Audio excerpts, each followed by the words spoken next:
Comic-Con 2017. My name is Future Man, and we're going to be talking to Jim Simon and Andrew James. We got Rachel up here as well. We're talking about a comic book called American Fighting.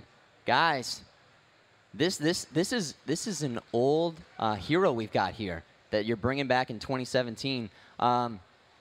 Originally created by your father, right? Correct, in 1954, who also made, Captain America. Maybe some of you guys have heard of Captain America. Co-created But what Joe Simon and Jack Kirby. Joe Simon, that's right. Now, what can you tell us about this comic in particular, and what does it mean to you to sort of bring it back in 2017? And maybe tell us a little bit about this character for those who might not know about this comic book, the original series.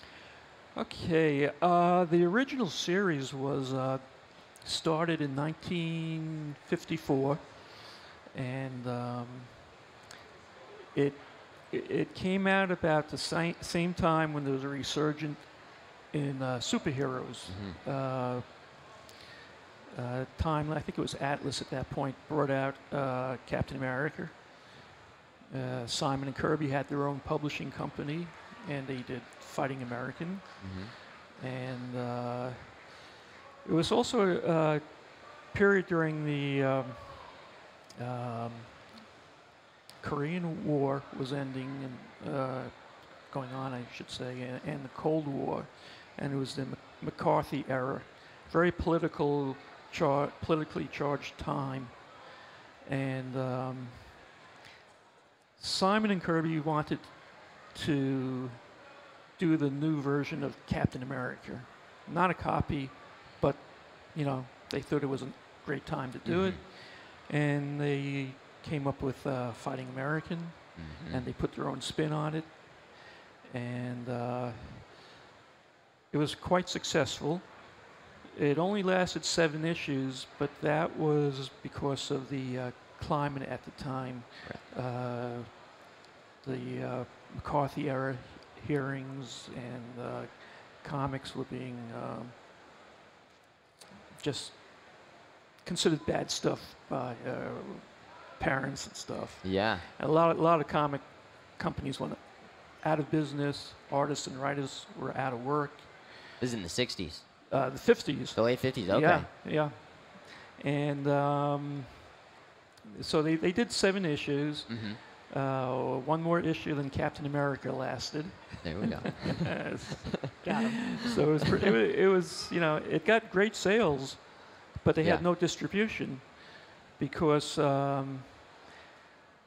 EC was the distributor was making a lot of money from EC Comics. Okay. EC Comics took a big hit because of the political climate at that time. Bill Gaines had to stop publishing. This was before Mad Magazine, all that horror stuff that he was doing with EC Comics. That forced Joe and Jack's distributor to basically go out of business. Yeah. And several publishing companies that were being distributed by, I think, American Leader News distributors had no distribution anymore. Right. So it was an interesting time for comics in general, it sounds like, and then extremely the political stuff was being interjected into the comics. It was all just mixing together, it sounds like. It was a very, very interesting time for the United States and pop culture, comics, Hollywood, and I'm really glad it's come back. Yeah. I think we see some echoes of the 50s. Okay. In this new series, which is I don't think it was intended. Right. But due to today's political climate. Yeah. With the Trump administration. A lot going on today too, I guess. Yeah. Yeah. Now, what sort of inspired you guys to say, hey, it's 2017, Fighting American, it's time for it to make a comeback. It's time.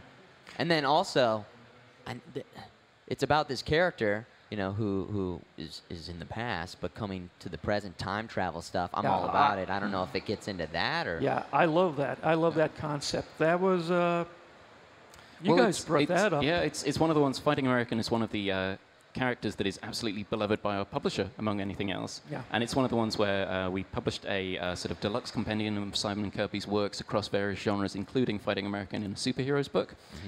So we brought the classic material back into print. And it was one of those ones where I think it's been percolating in the back of the publisher's mind and along the editorial staff as well, who love the character. David Leitch is the editor on this particular series. And with the help and support of the wonderful Simon and Kirby families, who've been nothing but delightful to work with all the way through, it's one of the ones where it's bringing a character who needed more of a chance. I think was popular back in the day. He's still got a lot to say.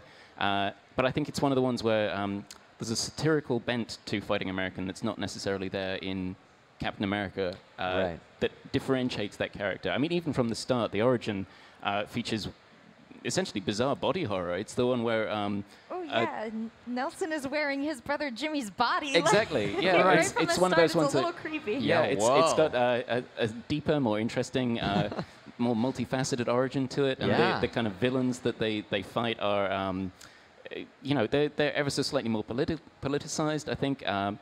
But it's also there's a weird, almost cartoonish aspect to them too. It's not straight in any one particular direction. It's kind of a multi-genred superhero story, and it's got a lot to say. And I think the thrill of this comic, bringing it back, the first issue, we got some at the convention today, so do stop by our booth 2142. There we go. But it's on sale October the 11th, which is Joe Simon's birthday. Joe Simon's, thank you. Perfect timing on that. That's nice. And it's Jack's 100th, if he had been alive, he'd be 100 years old. Yeah, this year. This year. So Wow. it's, again, a lot of that was kind of like, you can feel the desire to bring a character like this back and to support and encourage people to dive into those legacies too as well, because as well as the new content, it's going back and, you know, the Simon and Kirby stuff is timeless. It's, yeah. That's a part of the question I had is comics are always in this really amazing position where they can be, because they're constantly updated, they're constantly coming out, they can really be timely, you know, political, you know, venues for discussion. And I really wonder, like, with this character that comes from the 50s,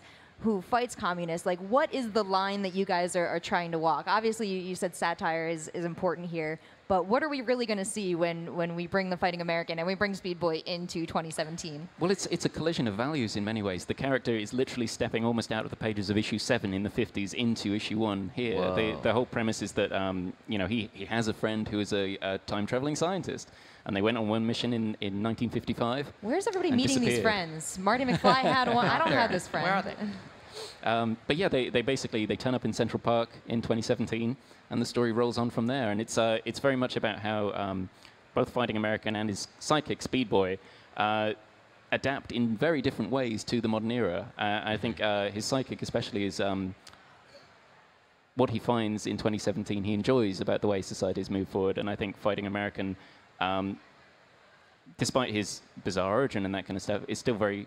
He's a straight-laced superhero too, so it's the collision of kind of how time and society has moved on and that kind of thing. And one of the things we will be exploring across the course of the ongoing series is that the development and that kind of like, you know, have we lost things from there? Have we gained things? Yes, but you know, the interplay between the characters and the circumstances in which they find themselves. Well, and it's not just Fighting American either. It's his villains too. It's the sort of great villains.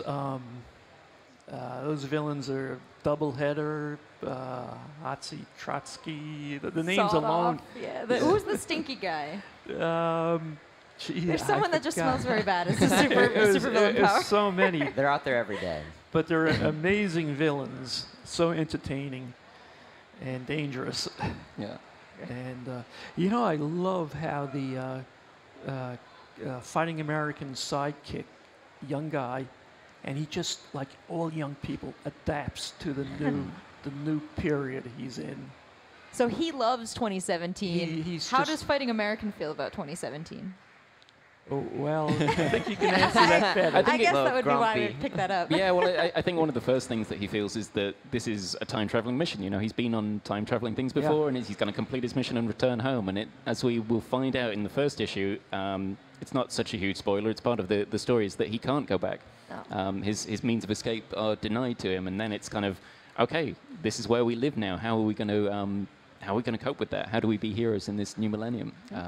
So yeah, I think it's one of the ones as well as just the story. The artwork by Duke Myton with colors by Tracy Bailey, letters by Simon Boland. It's that kind of it's picking up the baton of Kirby, but it's taking it in a new direction as well. So it's very much, we didn't want a Kirby pastiche. We wanted something that celebrated that energy and dynamism as well. It's the characters constantly in motion. I think the first issue is set up to be a chase sequence across 22 pages, and they just don't stop. You know, they come running out of the time relentless. warp. And Can I take a look Yeah. and see? You can, Yeah, absolutely. yeah, I saw that. That was great dynamic layout. Oh, it's full color as well. I loved it. So yeah, it's they start off running, and then they just don't stop. But there's some beautiful stuff, especially as they go through Times Square. There's a sort of a sequence where they're vaulting over taxi cabs and everything like that. And that's what Simon and Kirby was so well known for, the way characters would just leap off panels and leap off pages. They were not constrained. And I love how the artist here, what was his name? Duke Myton. Duke Myton took advantage of that and put his own spin on it. And you can see in the first issue too, there's the collision with social media and phones and everybody having a camera in Right their away. pockets. And it's that kind of, you know, in the 50s it may take a couple of weeks or a few months for the news of a new superhero to get out. Yeah. And here it's kind of like, bam, spread across everything. Why is everybody holding those shiny notebooks out? Oh my This is- gosh. Is I that what he love- says? I love like past travel to future, like that new perspective on really commonplace occurrences for all of us, like how they deal with it, how they talk about it. This looks like so much fun. It's great. It really is. And again, we can't say thank you enough to the Simon and Kirby families for giving us the opportunity to take up that baton and move on to a new generation. Oh, we appreciate that so much too. Well, thank you guys for coming in and sharing with us again. It comes out on the 11th. Yep. You guys have a booth here. 2142, stop by and get an exclusive cover. This is by Andy Tong. Great. And the regular cover is by Terry and Rachel Dodson. It looks good. Can't wait to check it out. Thank you guys so much. Everybody here, give them a round of applause.